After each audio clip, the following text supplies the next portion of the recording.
വഴിയറിയാതെ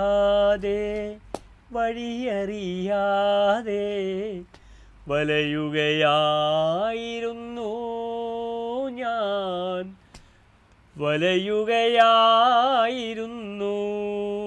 പാഥേയമില്ലാത്ത ദാഹമീരില്ലാത്ത പദയാത്രയായിരുന്നു. വിധി തന്ന നിധിയാണ് നീ എങ്കിലും വിലപിക്കയാണെൻ്റെ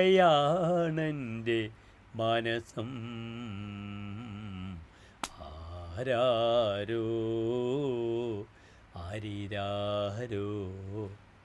നിറകുടത്തിലെ ഈ അതിമനോഹരമായ ഗാനത്തിൻ്റെ ശില്പികൾ ബിജു തിരുമല, ജയ വിജയ ടീമാണ്.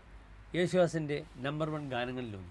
ഈ ഗാനത്തിൻ്റെ എല്ലാ ക്രെഡിറ്റും ഉത്രാടം നക്ഷത്ര ജാതനായ ശ്രീ യേശുദാസിന് നൽകും.